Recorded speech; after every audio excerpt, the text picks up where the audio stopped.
J1 Talks. Quanto vale a sua ideia?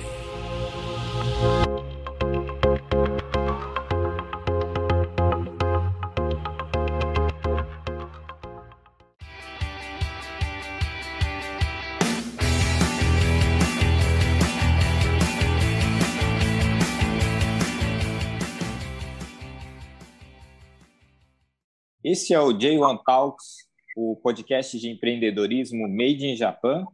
Eu sou o Dino. Eu sou o Emanuel Cáceres. E hoje a gente vai falar com Roberto Nakaya, o investidor aqui no Japão, investidor brasileiro que desbravou o mercado para muitos empreendedores no Japão. Fala aí, Roberto. E aí, pessoal, boa tarde. Meu nome é Roberto Nakaya. Eu trabalho com Forex aqui no Japão há mais de 15 anos. Maravilha, show de bola.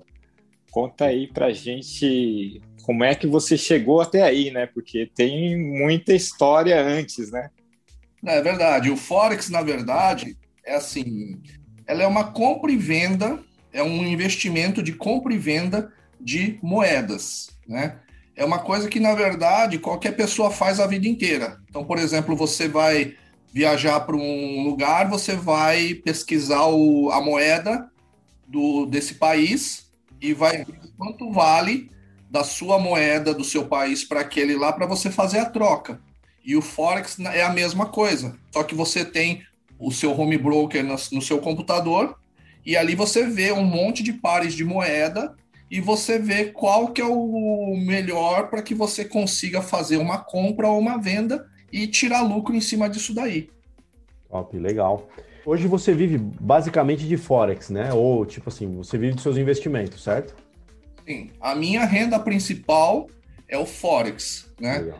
Aí eu faço algumas outras coisas por fora, assim, mas não que, na verdade, eu precise fazer. Eu trabalho porque eu realmente gosto de trabalhar, eu gosto de tudo que eu faço mesmo, mas o Forex é a minha renda principal. Não, legal, vendo a tua história aqui, isso já explica muita coisa. Tipo assim, eu acho que o pessoal vai entender a partir de agora tudo isso aí, mas fala pra gente como que começou tudo isso aí, tipo, da onde que veio até você chegar à ideia de começar a investir e hoje viver com Forex e ter conquistado assim, uma liberdade econômica por causa desses investimentos. Eu acho interessante a gente passar aqui, quem estiver ouvindo isso do Brasil, que esse é um podcast feito muito com a perspectiva da comunidade brasileira no Japão. Então, você veio como um DKSEG, né? Então, você consegue explicar o que é o DKSEG, como começou a sua história aqui? Uhum. Bom, o DKSEG, naquela época que eu cheguei no Japão, foi em 1989, com 19 anos, o DKSEG, a meta do DKSEG era vir trabalhar em fábrica, juntar dinheiro e voltar para o Brasil com esse dinheiro que ele juntou. Para quê? Para montar um comércio, ou comprar uma casa, ou ajudar a família. Então, na verdade, o verdadeiro DKSEG, a meta dele era isso daí. Mas isso bem antigamente. Hoje em dia já é um pouco diferente.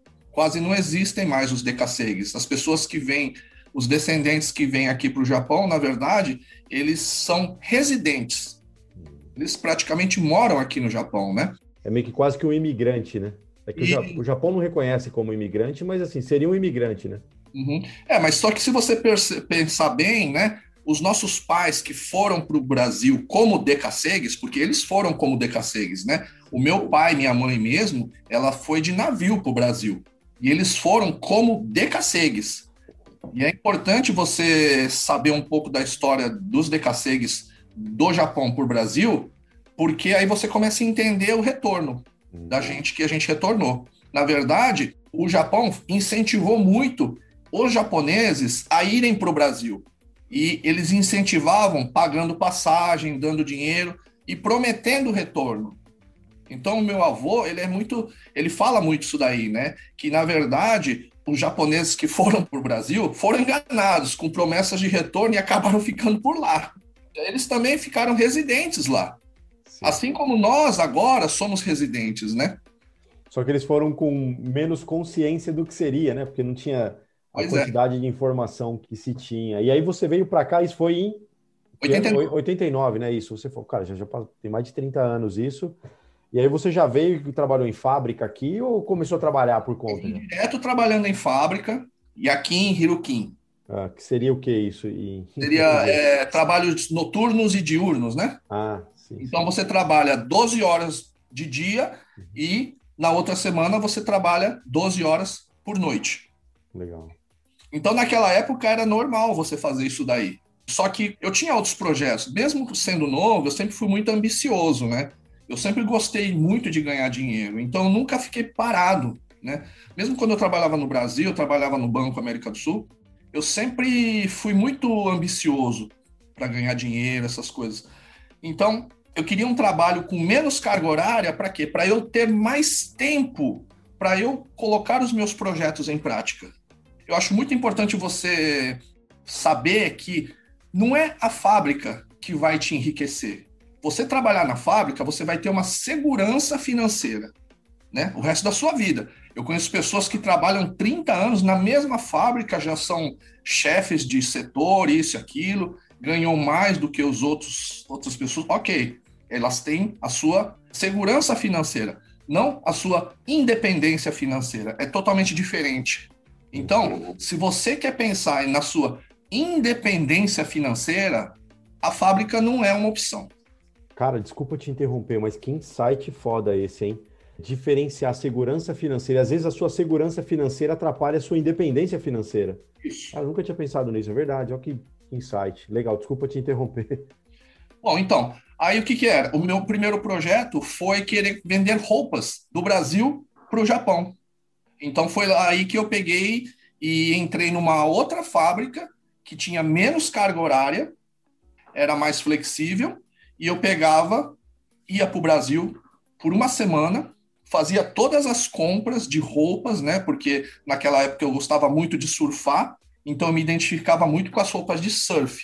Então eu trazia tudo para cá, biquínis, cangas, bermudas, tudo. Até prancha de surf eu trazia, né? Eu falava que eu era competidor profissional no aeroporto e trazia 8 pranchas de surf de uma vez só. E passava tudo, eles deixavam passar, porque naquela época não era tão rigoroso assim o aeroporto. Quem é daquela época sabe, a gente conseguia passar muita coisa assim de boa. Sim, tava começando o movimento, né, do pessoal vir pra cá. Então, como eu era surfista profissional, trazia tudo, né? E eu vendia tudo isso daí. Foi aí que eu comecei a ganhar muito dinheiro vendendo roupas. Né? Isso de marca famosa, essas roupas? Sim, de várias marcas, né? As marcas que estavam na moda naquela época. Então, muita coisa, assim, que não existia aqui no Japão. Até mesmo assim, mas não existia biquíni? Existia biquíni, mas os biquínis para as brasileiras eram biquínis muito grandes, né? Elas falavam que pareciam aquelas calcinhas, samba canção, essas coisas. Para brasileira, elas gostam dos biquínis mais cavados, né? E a canga, não existia canga aqui no Japão. Calça jeans mesmo não modelava o corpo da mulher. Então eu trazia tudo isso daí. Então a gente pode falar que nessa época, se a pessoa quisesse manter a moda do Brasil aqui no Japão, essa pessoa manteve graças ao que você trazia de lá. Tinha que procurar o Roberto. Caramba. Aí uma coisa interessante, que como naquela época não existia celular, só existia telefone fixo. Aí, Roberto, como é que você faz para divulgar isso tudo? Como que você fazia para vender? O que eu fiz? Eu peguei uma folha de papel sulfite A4, desenhei a ondinha, desenhei os carinhas surfando, desenhei uma menina assim de biquíni, fazendo topless, que eu lembro, né? As marcas, e coloquei o meu telefone. O que eu fiz? Eu colocava em todas as casas que eu achava que tinha brasileiro. E aproveitava também, naquela época, acho que o Dino também tocava na Flex, né? E eu ia lá na porta da Flex vender roupa. Eu pegava umas meninas que eu conhecia lá, falava assim, distribui para mim esses panfletos. Elas distribuíam. No final da balada, eu não sei se eles reparavam, mas a minha picape, ela tinha um monte de gente ali envolto. Todo mundo comprava roupa minha lá. A Flex era uma balada de brasileiros em Nagoya no começo dos anos 90. Isso mesmo. Você não trabalhou lá? Não, nessa época eu estava em Kanagawa, eu tocava na outra balada. Eu lembro, acho que o Haru trabalhava lá. Sim. Caramba, eu já ouvi falar do pessoal vender hot dog na saída da balada, assim, mas roupa E puta ideia, né, cara? Porque, tipo assim, isso é uma coisa que eu acho que é muito bom no empreendedor raiz mesmo, o cara que ele tem naturalidade para ser empreendedor. Saber aonde está o público dele, cara. Eu acho que você tem que ter muita força de vontade para tudo que você vai fazer, acreditar que qualquer coisa que você fizer realmente vai dar certo e ter dinamismo com isso daí, ter essa empolgação. O principal é isso daí. Você pode até, que nem, por exemplo, tem muita gente que vai falar assim, eu vou fazer esse negócio aqui, mas 10 pessoas, 9 vão falar que não vai dar certo. Mas se você acredita, meu amigo, vai embora, vai fazer, pesquisa, estuda e faz. Única pessoa que vai saber se vai dar certo ou não é você. Então, E você foi lá e fez, né? Eu sempre fiz isso, sempre fui lá e fiz. Legal, e daí, bom, você começou a fazer um capital, então esse foi o início de você começar a empreender aqui no Japão. Isso, foi o início do meu empreendedorismo. Fora que, na verdade, eu montei a primeira loja de produtos brasileiros de Mieken, né? Mieken, para quem não sabe, é um estado Isso. Aqui mais na região central do Japão, né? Uhum. Eu montei essa loja de produtos dentro de uma empreiteira que empregava os brasileiros nas fábricas. Eu entrei em contato com uma fornecedora que tinha naquela época lá, que vendia poucos itens, né? Feijoada, guaraná, feijão, né? Algumas coisas assim. Eu comprava, deixava na prateleira da empreiteira ali. Então, todas as pessoas, os brasileiros que iam lá procurar emprego, que iam lá receber o salário, principalmente quando ia receber o salário, né? Eles recebiam o salário e já gastavam lá mesmo. Caramba, que ideia, cara. E vamos lá, você devia trabalhar muito com a carência do pessoal, né? Porque, tipo, na época não tinha essa estrutura que tem hoje, né? Então, tipo, ver um produto brasileiro... Cara, é você saber a necessidade da pessoa. O que a pessoa precisa, o que ela quer, vai ser útil? Pode ser a coisa mais cara do mundo, mas se a pessoa achar que vale a pena para ela, ela vai querer. Hoje, você vai num produto brasileiro, eu acho que uma lata de feijoada deve estar o quê? Gohiakuin. $5. $5, né? 25 centavos. Naquela época, meu amigo, uma lata de feijoada custava quase 3 mil ienes. $30. $30 aí. Era muito diferente. E as pessoas pagavam, elas compravam, porque elas tinham a necessidade de sentir o sabor da feijoada. Sim. Caramba. Enlatado. Enlatada ainda. Enlatada. E isso não devia ser uma das coisas, né? O resto deve ter bastante coisa mais caro também, né? Muito. O feijão era caríssimo. Uma lata de Guaraná, você pagava Gohiakuin. Caramba. $5 uma lata de Guaraná. $5 um Guaraná. Guaraná Antártica? Guaraná Antártica. Legal.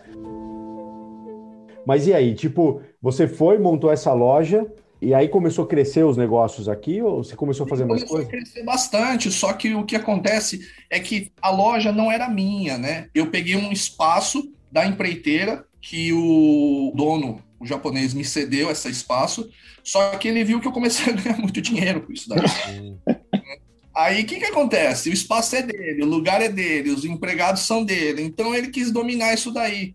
Aí que tá o problema. Meu amigo, se você pegar e quiser fazer uma coisa e não tiver conhecimento, não tiver estudo e entrar no meio do ônibus andando, você não pega. A parada quebra. Uhum. O que aconteceu? Foi o que aconteceu com você. Aí, logo em seguida, você já tinha alguma coisa. Isso. Aí eu falei assim, quer saber? Agora eu vou pro Brasil. Eu quero estudar para ser piloto de helicóptero. Foi por intermédio do irmão de uma ex-namorada minha. Ele já estava estudando lá, ele fez a mesma coisa, ele trabalhou aqui no Japão, fez o dinheiro dele e foi trabalhar lá. Hoje ele trabalha numa empresa aérea muito conhecida, muito grande, ele é piloto já muito experiente, né? Ele faz voos internacionais, é um exemplo de pessoa. E eu também quis fazer isso daí, eu fui para lá, fui ser piloto de helicóptero, fui estudar no aeroporto do Campo de Marte e, paralelamente a isso, eu comecei a fazer jiu-jitsu também. Foi uma paixão muito grande o jiu-jitsu. Gostei muito, eu assim, adoro fazer o jiu-jitsu. Comecei a estudar para ser piloto de helicóptero. Fui, chequei piloto privado, fiz os exames de piloto comercial, passei e fui avançando. Só que naquela época acabou o dinheiro. O dinheiro que eu tinha juntado aqui no Japão para checar todo o curso, no meio do caminho acabou, porque as horas de voo no Brasil são muito caras. Uma hora de voo que você vai fazer lá no Brasil são $200. Caramba. Só para você ter uma ideia, para você chegar na minha época, né? Agora não sei quanto que é, mas na minha época, para você checar piloto comercial, você precisava ter no mínimo 100 horas de voo. Então já era pesado. E acabou esse dinheiro e eu voltei para o Japão. Só que na época eu voltei para o Japão e gostava muito do jiu-jitsu. E não tinha ninguém que sabia jiu-jitsu naquela época. Aí quando eu voltei para a fábrica, eu falei assim, pessoal, vocês sabem o que é jiu-jitsu? Não sei o que é jiu-jitsu. Eu falei assim, então eu vou ensinar vocês. E que ano que era isso? Isso aí foi em 94 para 95, mais ou menos. Certo. Aí eu peguei e comecei a ensinar jiu-jitsu para essa galera. Caramba, você abriu uma escola de jiu-jitsu, uma academia? Sim. Aqui no Japão existem os dojos, que eles treinam judô, karatê, essas coisas, e a prefeitura oferece isso daí. Então é baratinho, você paga Nihakuen para usar o dia inteiro. Nihakuen são $2, né? $2, né, mais ou menos? Nossa, muito barato. E aí você pega, e eu pegava um grupo de 10 a 20 pessoas e ensinava eles o jiu-jitsu. Bom, era 94, você estava trazendo isso para cá, mas não tinha ninguém que fazia jiu-jitsu aqui? Não tinha uma escola de jiu-jitsu aqui? A única pessoa dos brasileiros que eu conheço, que eu sei que dava aula, era o professor Elcio Furukawa, que morava em Nagano. Teve um tempo que eu fiquei sabendo que ele veio a falecer. Mas ele, eu acredito que foi o precursor do jiu-jitsu no Japão, dos brasileiros. Eu fui o segundo. Dali para frente começou a vir um monte de gente.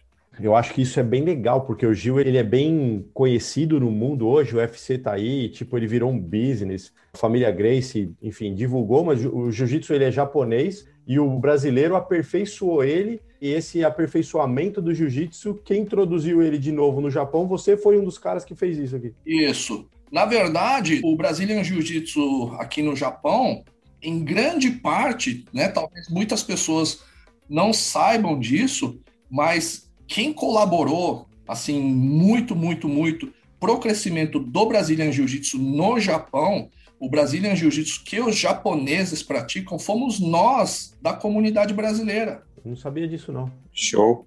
Que legal, porque, tipo assim, isso é uma coisa realmente grande no mundo hoje, né? E o respeito que se tem em relação a isso, por ser japonês e depois ser aperfeiçoado e depois voltar para cá com esse status e, tipo, você ser uma das pessoas que voltou com isso, caramba, cara, isso é, pô, sugoi, né? É muito bom saber disso. Legal, mas e aí, como que foi daí para frente o Gil aqui? Então, daí para frente, muitas pessoas também começaram a pegar gosto pelo jiu-jitsu e foram em busca de informações. Foram correr atrás em busca de técnicas, muitos foram se afiliando em outras academias, muitos foram para o Brasil treinar, foram fazer a mesma coisa que eu fiz, né? Então, eu fiz, treinei quando eu estava estudando e eu cheguei até a faixa roxa, que naquela época a Federação Japonesa permitia que qualquer faixa roxa pudesse dar aula aqui no Japão, pela escassez de faixas pretas aqui no Japão. Então, eu comecei a dar aula como faixa roxa aqui e fui dando aula e, paralelamente, aí começou a crescer um monte de gente, um monte de pessoas começaram também a treinar jiu-jitsu, buscar informações e foram abrindo as equipes. Dali foi crescendo. Cara, que legal. E hoje eu vejo que a comunidade exporta bastante atleta, né? Como assim?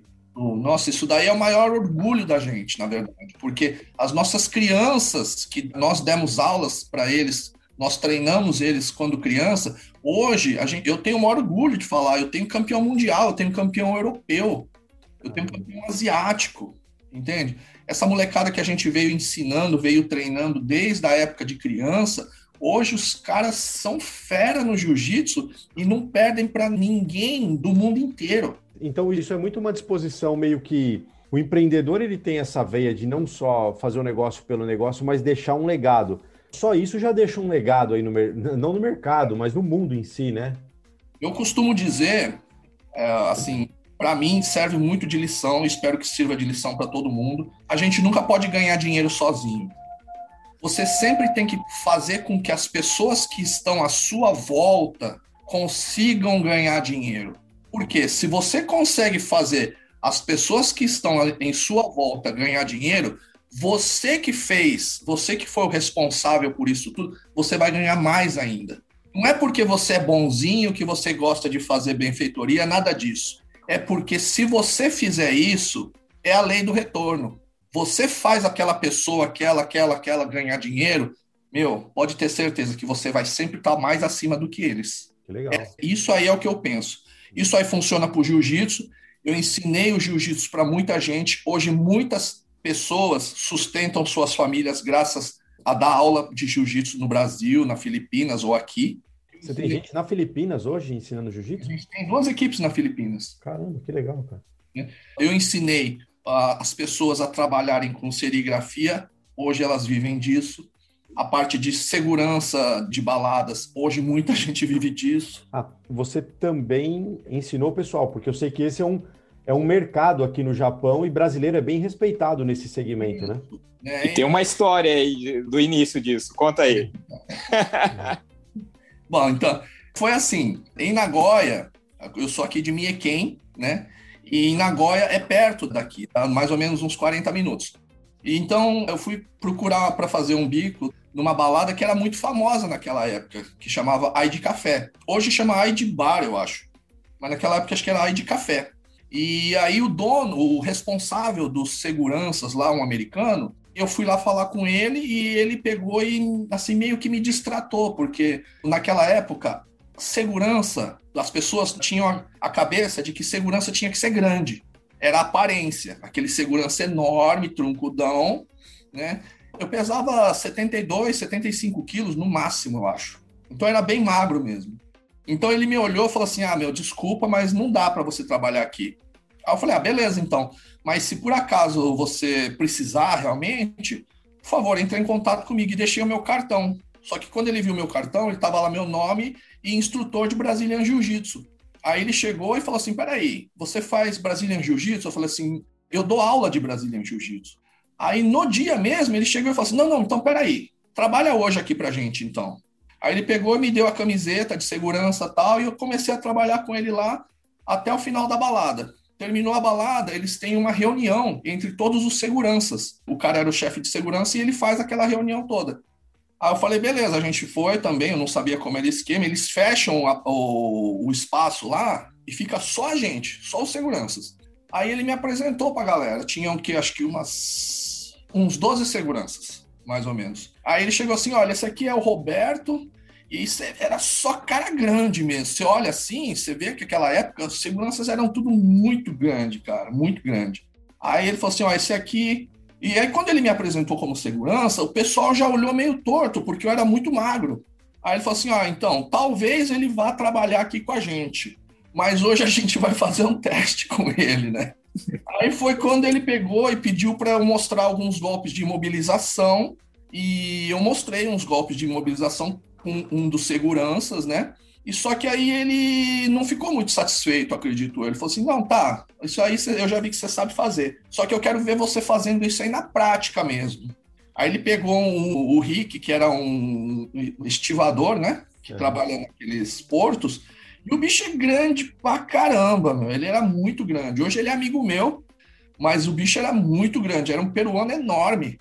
Aí ele chegou e falou assim, pega esse cara aí, quero ver o que você vai fazer com ele. Aí eu falei, tá bom. Aí eu fui lá, meu, já desci pras pernas dele, já baianei ele, já pum no chão, já caí montado, já engatei no pescoço dele, fui pra dar... É assim, como eu falei, eu naquela época era muito novo, né? Então os hormônios estavam a 1000, então era difícil você parar. Aí você já armava para bater assim, aí o Thomas já pegou e falou, stop, stop, stop, já parou tudo lá. Aí ele falou assim, não, tá bom, você vai estar contratado. A partir de amanhã você pode vir todos os dias aqui fazer segurança. Você literalmente agarrou a oportunidade de emprego ali, né? Aí ele gostou muito, né, da Brazilian Jiu-Jitsu, e aí ele começou a contratar os brasileiros que faziam Brazilian Jiu-Jitsu. Então, hoje em dia, em Nagoya, se você vê, mais de 70% dos seguranças, acredito que no Japão todo, são brasileiros, né? Devido dos brasileiros praticarem o Brazilian Jiu-Jitsu, né? E começarem pontualmente ali naquele momento. Cara, então, vamos lá. É só pra gente não perder. Você começou uma modalidade que foi muito lucrativa para o pessoal aqui, que é ter mercados brasileiros, ou seja, venda de produtos brasileiros aqui no Japão. A moda brasileira você trouxe para o Japão aqui para colocar o pessoal, voltou com o jiu-jitsu para o Japão e abriu um mercado de segurança que eu sei que, assim, eu moro em Nagoya, na verdade, e eu sei que, assim, isso que você está falando é um fato mesmo. Boa parte dos seguranças e geral, são brasileiros aqui, e eles são bem respeitados, né? Tipo assim, tem vários professores de jiu-jitsu que são muito respeitados nessa área. E você foi um dos caras que abriu esse mercado aqui também. Eu acho que acredito que eu colaborei bastante para que os brasileiros conseguissem trabalhar como segurança aqui no Japão. Essa é a diferença de colocar um empreendedor para fazer um negócio, né? O cara vai buscar a oportunidade de negócio em cada situação, né? Só para a gente saber, hoje, como que você está no jiu-jitsu? Você ainda faz jiu-jitsu? Hoje eu dou aula de jiu-jitsu, eu tenho a equipe matriz, né? Uhum. Tem 6 equipes aqui no Japão, tem mais 5 equipes lá no Brasil e tem mais 2 equipes lá na Filipinas. Legal, como que é o nome do seu time? Tem... É a Tokai Brazilian Jiu-Jitsu. Ah, que legal, cara. Então o negócio cresceu também, isso aí. Cresceu. Então hoje você é preta também, você comentou, né? Aham. É, legal, top. Mas e aí, depois abriu a academia, bom, entendemos, tem esse mercado aí, veio o jiu-jitsu depois disso. Depois disso, veio a parte de serigrafia, que eu também gosto muito. Todos os cartazes, os banners que eu fazia de propaganda para minha academia, eu pegava e fazia por conta. Eu usava o Corel. Tem muita gente agora, hoje em dia, que assim, Corel, que nada, o negócio é Photoshop, o negócio é Adobe, não sei o quê, né? Tem muito preconceito pelo uso do Corel, mas assim, eu sou aquele cara raiz mesmo, sabe? Eu sou old school. Tanto na parte do jiu-jitsu, como em tudo que eu faço na vida, eu acredito que o simples sempre vai ser o melhor. Então, quando a gente começar a falar sobre Forex, vocês vão perceber que o simples sempre é o melhor. Então, para mim, o Corel foi uma ferramenta muito boa que eu consegui ganhar muito dinheiro e aprender muita coisa a respeito de comunicação visual. Comecei a fazer camisetas, banners, adesivos. Então, naquela época lá, que existia aquela parte de eventos de Miss, eventos de Dorifto, né? Todos esses eventos que a comunidade fazia, talvez ninguém saiba, mas a parte de camisetas, adesivos, banners, era tudo feito por mim. Que ano era isso, mais ou menos? Eu comecei com isso, na verdade, aos poucos. Eu comecei em 90, paralelamente ao jiu-jitsu. Mas eu peguei firme mesmo na serigrafia, foi 2004, antes de começar o Forex, uns 3 anos antes de começar o Forex. Eu comecei o Forex em 2009. 2009 foi o começo do Lehman Shock, né, da crise. Isso. Você começou o Forex na crise. 2008 foi Lehman Shock. 2008. E aí, então, você estava começando um negócio na crise. Só para contextualizar para o pessoal, a crise foi... Essa crise específica do Lehman foi uma época que eu acho que 9 em cada 10 brasileiros estavam desempregados aqui, todo mundo desesperado. Assim, foi quando a comunidade saiu de 350 mil brasileiros e foi para, 220 mil. Foi muita gente embora. Muita gente embora, recebeu ajuda do governo para ir embora, né? Recebeu ajuda do governo para ir embora. E só para entender, você foi na contramão, você abriu um negócio, você começou um negócio nessa época. Uhum. É mais uma coisa que eu acho que serve de lição de vida para as pessoas, né? Tem muita coisa aí que eu acho que eu estou falando que serve bastante para todo mundo. Eu acredito que, assim, primeiro, numa crise, você nunca pode acompanhar essa crise, você sempre tem que andar ao contrário dela. Assim como os meus investimentos em Forex, eu sempre penso no sentido contrário. Então, sempre que você, por exemplo, se o barco está afundando, não é porque ele está afundando que, todo mundo vamos afundar e pronto. Você tem que tentar se salvar, você tem que sentir do contrário. Um exemplo muito grande, sabe qual que é? Vamos supor, você tem um investimento, vamos supor que tem a caderneta de poupança. Então, na caderneta de poupança, vamos supor que você tem 10 amigos que investem em caderneta de poupança e você. Esse mês, você não investiu o seu dinheiro por algum motivo, mas esses outros 10 investiram. Aí eles tiveram 50% de lucro. Então, você não investiu. Essa dor que você sente é muito grande. Por quê? Poxa, todo mês eu investia com esses caras e eu não investi. Agora, você pode ter certeza, se você e mais esses 10 caras investirem na caderneta de poupança e no mês seguinte, esquecendo aquele rendimento lá, fora isso, se no mês seguinte você deixou um mês lá, você e mais essas pessoas perderam o dinheiro, você sabia que a dor é muito menor do que se você não tivesse investido com eles e ganhado dinheiro? Ah, não, todo mundo perdeu, eu também perdi. Não, de boa, a gente consegue recuperar. Você entende? Então, as pessoas, elas pensam em seguir tudo junto. A ideia de ficar de fora do negócio é pior do que você perder com todo mundo. A dor de não ter ganho com todo mundo é pior do que uma dor de uma perda. Eu acho que isso é um bom conselho para o investidor, né? Isso daí eu aprendi tomando cabeçada, né? Tipo, não se mover por essa ansiedade e ser mais frio em pensar qual que é a real oportunidade para você no momento de investir ou no momento de uma crise, né? Mas, tipo, na hora que começou, que você falou, bom, 2009 estava começando aí, estava com a serigrafia, já ganhava dinheiro com isso, né? Com fazer placas, camisetas, pelo que eu entendi. E você estava com dinheiro e queria investir em outros lugares, foi isso. Então, tipo, é meio que assim, esse planejamento funcionou para você na hora que começou a pegar para todo mundo aqui, Isso. Você aproveitou uma oportunidade. É porque, assim, de uma certa forma também, a parte da serigrafia, com a crise, já não tinha mais os eventos. Então, eu falei assim, poxa, eu preciso de algo diferente agora, então.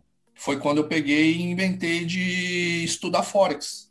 E naquela época o Forex era uma novidade para, assim, nós brasileiros não conhecíamos, até mesmo para os próprios japoneses, assim, não era tão conhecido, sabe?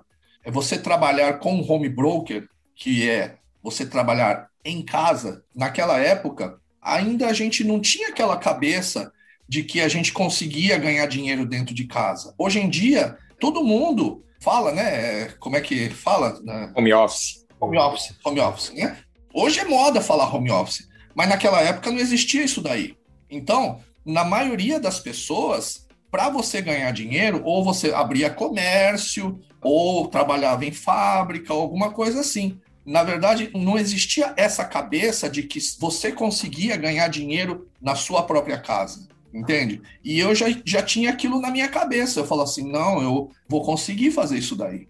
E foi aí que eu comecei a estudar o Forex. Eu entrei em contato com um cara muito bom em Nagoya, através de uma revista, e ele é brasileiro. É o único brasileiro que eu estudei Forex. Os outros dois que eu estudei foram japoneses. Então, o que ele fazia? Ele colocava uma coisa que chamava muita atenção, para mim, pelo menos, né? Na revista. Ele colocava assim, o seu futuro, Daijobu. O que é esse, o seu futuro, Daijobu? O seu futuro, tipo, está seguro? Mais ou menos isso daí, eu acho. Era um anúncio, só isso no anúncio. Era só um anúncio. E aquilo lá foi a chave, né? Para que eu pegasse e entrasse em contato com ele. E aí ele começou a me ensinar. Fora isso, eu aprendi com um profissional lá em Tóquio e mais um profissional em Osaka. E com isso tudo, eu peguei e consegui desenvolver minha própria técnica em Forex. E dali para frente, eu comecei a trabalhar em Forex e comecei a ganhar dinheiro em cima disso daí. No começo, lógico, é muito difícil, porque não basta você só estudar muito. O Forex, ele é mais sentimento. Se você pega e é ganancioso, você vê que o negócio dá certo e você começa a querer crescer, vai chegar uma hora que você vai cair numa armadilha. Aí você quebra. Na verdade, existem muitas técnicas para você tradear. Existem várias técnicas, existem várias táticas, muitos sinais para você tradear. Só que o que acontece é que nós, seres humanos, somos muito gananciosos. Então a gente sempre quer mais. Então, se hoje você ganhou 100, amanhã você quer ganhar 200. No dia seguinte, você quer ganhar 300. Só que o que acontece? O mercado financeiro, o Forex também, assim como qualquer outro, eu sempre costumo dizer, Deus perdoa. O mercado financeiro, não. Então, meu amigo, pode ser o que for, cara. Se você vacilar no mercado, você vai perder, sem dó. Então, tem que tomar muito cuidado com isso daí. Mas o vacilo, ele tá muito ligado a entender a regra do jogo, será que não? Tipo, você entende a regra do jogo e vai operar de acordo com ela e tentar dominar essa regra, né? Então, tipo assim, e ser frio para isso. Não tem um pouco disso também? Na teoria é fácil, né? Isso aí que você falou tem tudo a ver. Por quê? Quanto mais risco você tem, maior o retorno. Uhum. O problema é esse. Então, quanto mais você se arriscar a investir, se aquele negócio todo realmente voltar ao seu favor, você vai ganhar uma bolada. Uhum. Só que se aquilo lá não chegar a voltar ao seu favor até chegar ao seu limite, o seu dinheiro quebra. Você pode dar um exemplo do que seria se expor ao risco em Forex, por exemplo? Porque assim, olha, eu, enfim, estou longe de entender bem sobre investimento, mas eu acompanho algum conteúdo sobre isso, a gente brinca com algumas coisas. Eu ouço falar muito em bolsa de valor, em criptomoeda, Forex. Eu conheço algumas pessoas, mas parece que assim, pode ser a minha bolha não tem tanto conhecimento sobre esse assunto e isso é mais divulgado em outras bolhas. Mas como seria se expor ao risco no Forex? Tá, então eu vou te explicar mais ou menos como que funciona isso daí. O Forex é assim, é a compra e venda de moedas. Então, por exemplo, você para entrar no Forex, você tem que se cadastrar em uma corretora. A corretora nada mais é que uma atravessadora da Central Bank. Então, sem a corretora, você não tem acesso ao Central Bank. Então, tudo que você faz de pedidos de compra ou venda, primeiro passa pela corretora, dali a corretora ela passa todos os pedidos de compra e venda para a Central Bank. Ganhando em cada transação. Isso mesmo, que se chama spread. Entendi. Então, quem é certeza que vai ganhar dinheiro é a corretora. Sim. Você ganhando ou perdendo, você tem que pagar o spread para ela. Entendi. Aí como que eu pago esse spread? É assim, você tem uma certa quantia de dinheiro que ela é convertida em lotes.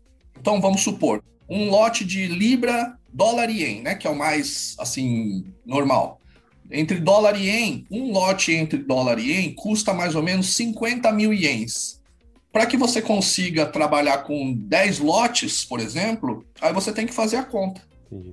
Aí o que acontece? Existe uma coisa que se chama alavancagem. Então, quando você entra numa posição, essa posição, ela alavanca mais do que você tem de dinheiro disponível. É o mesmo conceito de bolsa de valor? A alavancagem é meio que você ter dinheiro emprestado, não seria mais ou menos isso? É mais ou menos isso daí, isso mesmo. Porque, na verdade, olha só, ações, Forex, essas coisas, elas são tudo iguais. Ou você entra comprando ou você entra vendendo. O que acontece? Ou ela sobe ou ela desce. O valor sobe ou desce. O valor das ações ou ela sobe ou ela desce. O valor do mercado de todo, ela sobe ou ela desce. Então funciona basicamente igual para todos. Então você entrar alavancado nisso é meio que seria assim, alguém pega dinheiro, vai e compra moeda num preço. Aí esse dinheiro que ele pegou emprestado, ele vai e vende essa moeda com uma margem de lucro. Sim. A diferença da compra e da venda é a margem de lucro, ele pega e devolve esse dinheiro onde ele pegou emprestado. É descontado o spread e a comissão da corretora, certo. O que sobrou é seu. Ah, entendi. Só que se a moeda cair, você tem o prejuízo do dinheiro que você pegou emprestado, mais a diferença da desvalorização dela. Isso mesmo. Então, quer dizer, você realmente pode ficar endividado fazendo trade, se você não souber. Você não fica, porque a corretora ela corta antes de você perder tudo, né? Ah, entendi. Então tem um seguro aí. Sim, a corretora ela faz isso daí. Até mesmo porque depois, se caso você chega a estourar e ultrapassar a sua conta, é a corretora que tem que pagar, né? Qualquer pessoa consegue fazer trade alavancado? Qualquer pessoa que for aprovada, você tem que fazer um cadastro, colocando os seus dados, tudo. Sim. São várias perguntas que a corretora faz. Assim que ela vai fazer a análise, no dia seguinte está lá, ó, aprovamos o seu cadastro, a sua senha é tal, então eles te dão uma senha, aí você entra no home broker, que você puxa um download na própria homepage, e você pega essa senha e coloca no home broker que você instalou no seu computador. Ah, entendi. E ali é o seu mundo. Entende? Ali você vai fazer o que quiser. Você colocou o dinheiro ali e boa sorte.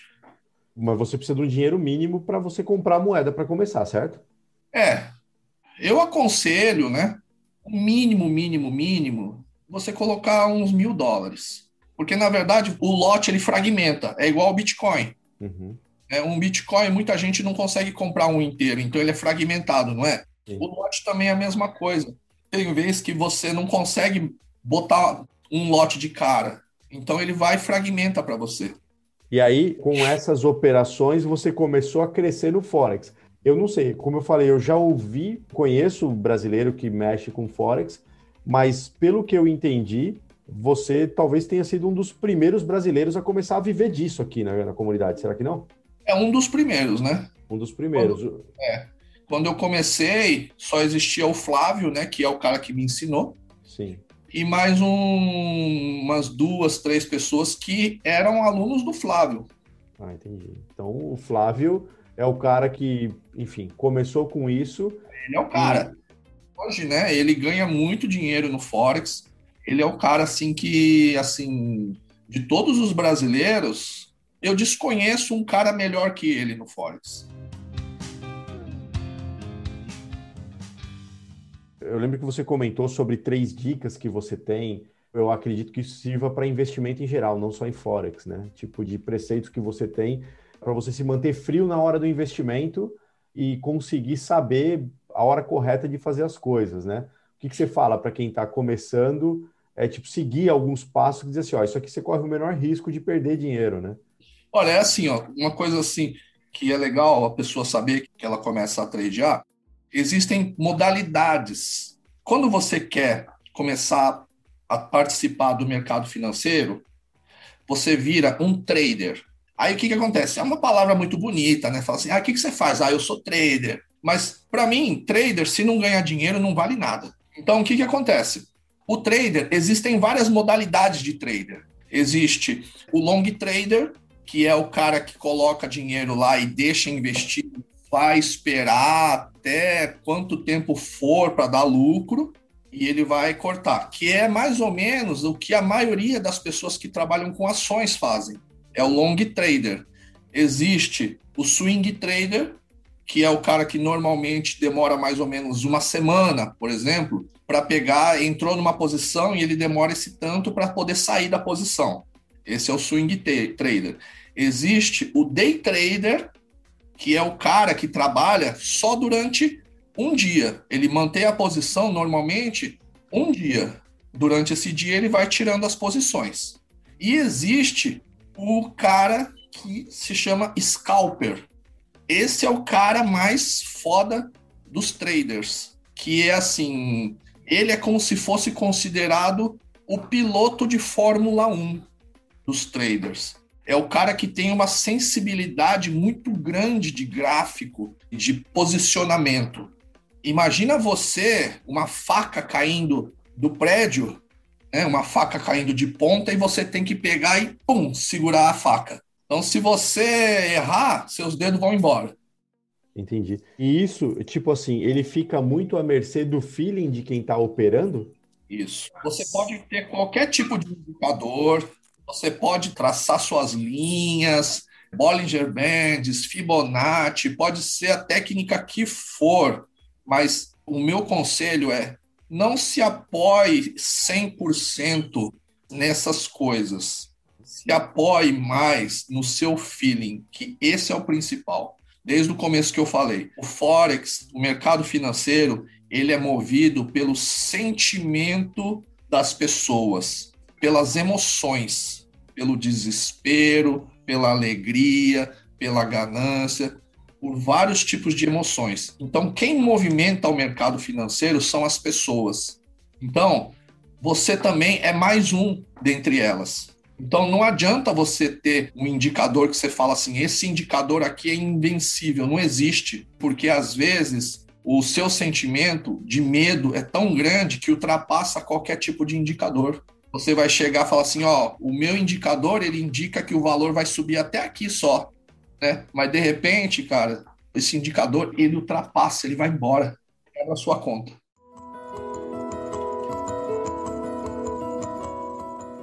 Então, a gente pode admitir que, tipo, a análise de comportamento, o quanto você sabe analisar as pessoas, ela influencia para você conseguir ganhar ou não.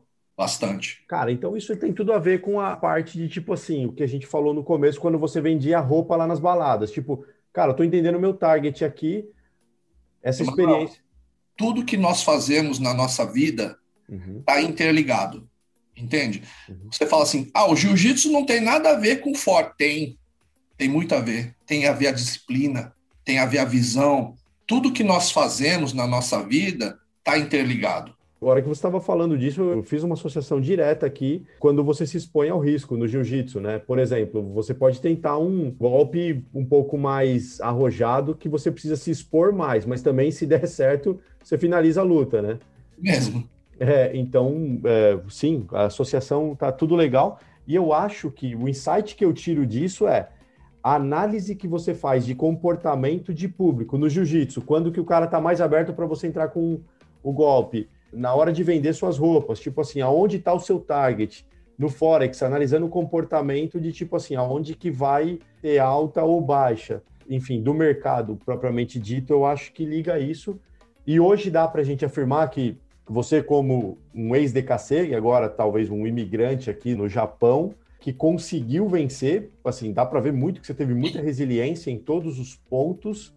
Hoje dá para você falar que, tipo assim, seja aquilo que a gente falou de segurança e independência, você já atingiu a independência financeira, pode dizer que, tipo assim, o que eu faço porque eu quero fazer.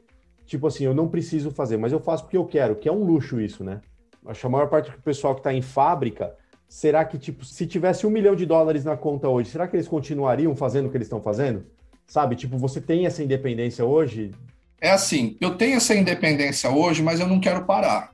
E o que acontece? Eu, separado, e assim, eu cuido das minhas filhas, né? Então, uma ela já cresceu, ela já está independente, né? Já é maior de idade. E eu tenho mais uma ainda, que ainda eu preciso formar ela na faculdade. Assim que eu conseguir formá-la na faculdade, porque como ela mora junto comigo, então sou eu que faço a comida, sou eu que faço o café da manhã, sou eu que lavo a roupa, sou eu que faço tudo. Então eu trabalho em casa, mas eu tenho a oportunidade de estar fazendo essas coisas para ela, de cuidar da minha filha. Não por obrigação, mas é porque eu gosto muito de fazer isso para ela também, né?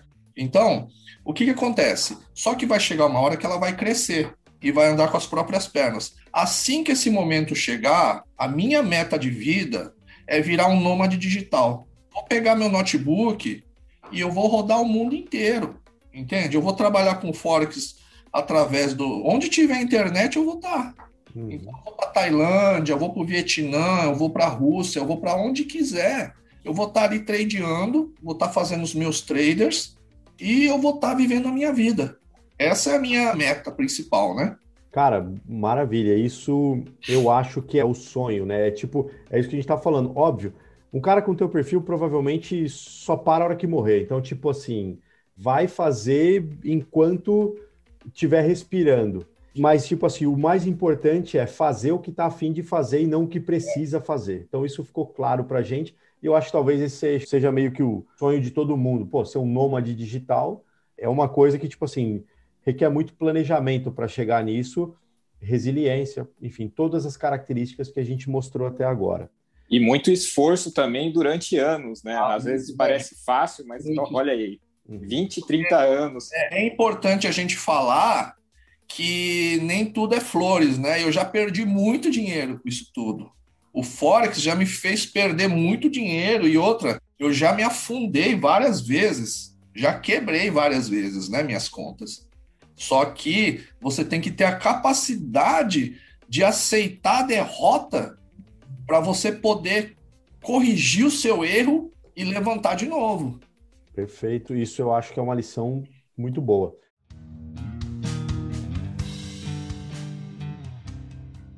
Roberto, é o seguinte, a gente já se estendeu bastante aqui nesse podcast, eu sei que daria para explorar, você é um cara que tem muita história para contar, ensinou bastante, deu para tirar vários insights dessa conversa aqui.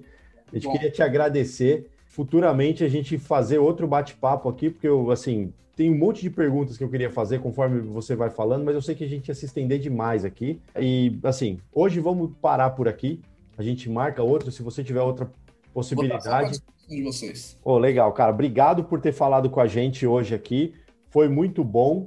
Sucesso no que você está fazendo, que você já tem aqui. A gente deseja boa sorte e é lógico que a sua capacitação já te traz essa sorte. E obrigado por ter participado aqui hoje. Eu que agradeço. Obrigado pela oportunidade aí. Eu sei que vocês estão estreando isso daí. Desejo boa sorte para vocês, cara. E tudo de melhor para vocês aí. Eu tenho certeza que vocês vão arrebentar, porque eu também conheço...